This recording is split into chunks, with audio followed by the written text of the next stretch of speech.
The installation of On Form and Fiction is a re-staging of an exhibition that happened in 1990 at the Third Eye Centre, which is now the CCA Centre in Glasgow. It did that great thing where it makes you realise and it challenges your sort of perceptions of what you're supposedly allowed to like or not like. It had this kind of swagger about it as well. It was a really great show. When I met Stephen, he wasn't an artist. So I think that was probably a good thing in a way, that art just became like our fourth child, if you like. This is Tigger, who's been difficult, and this is where I did all the work for the show in here. I'm just going to take him in for a little shelter out of the rain. I did nearly all of it in here, about 80% or 90% of it in here. So 2 a day for a long period of time.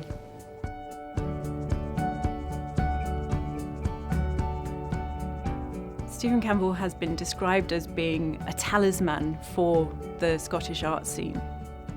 His career and his artwork absolutely represents what other artists who came along after him have kind of aspired to or wanted to be. He worked in this very kind of interesting, eclectic kind of way.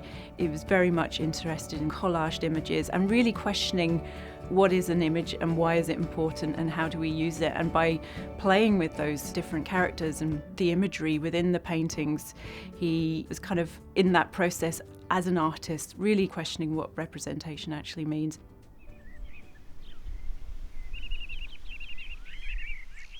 Let's go down and I'll show you the workspace.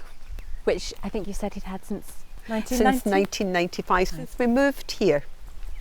It had originally been a much more tumble-down garage, but still no natural light. So I know it's probably quite incredible to think that This is the studio? This is the studio. Wow.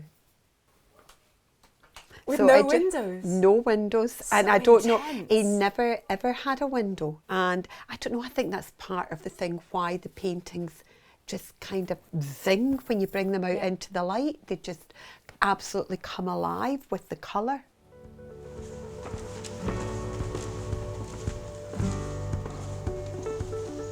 The thing about this exhibition was that by 1990, as a sort of loose group of friends and artists, through trying to find our way forward and our reference points, we had developed this kind of, knee-jerk kind of reaction against what we perceived at the time as these, there was like the big four, the figurative painters that came out of Glasgow. Stephen Campbell being one of them, Ken Curry, Peter House and Adrian Wisniewski.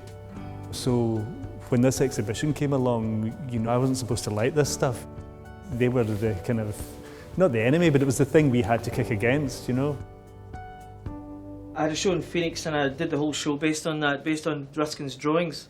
It was a book of Ruskin's drawings where the printing process was so far away from the original source of Ruskin's drawings that they practically looked abstract, and it was so ironic and such a gift for someone like me who enjoys the accidents and the improbabilities of things.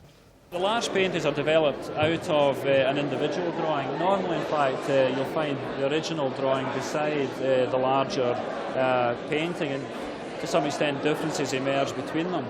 What he's done is he's favoured this particular image by turning it into a fully developed painting, spotlit, so in a sense it becomes the masterpiece. In a sense there's something like a diary or an autobiography about this. So it's about the process of making art.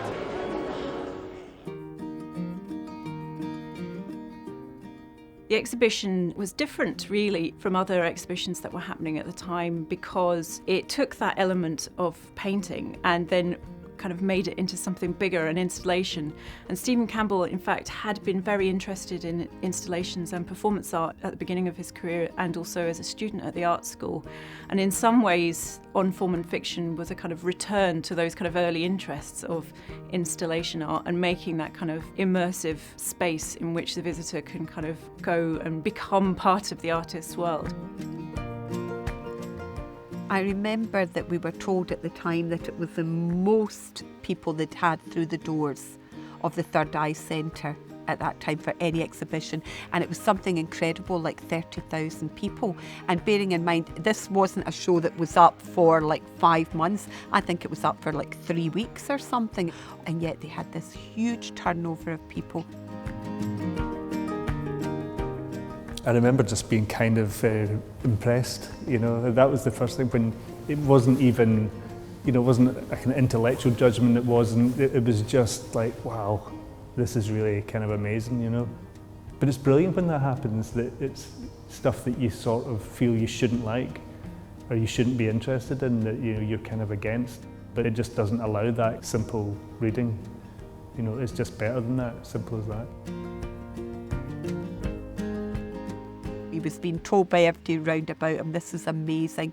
I think he knew himself it was really cool, that what he'd done was something very new and different, and yeah, he was very proud of it.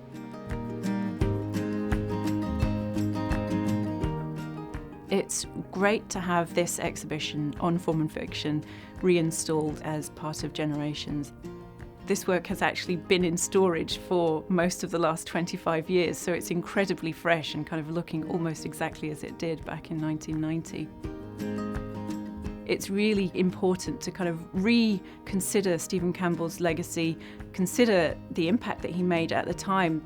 It wasn't a typical format for a painting exhibition, and it still isn't really. It's still quite an unusual and quite a big statement for an artist to make.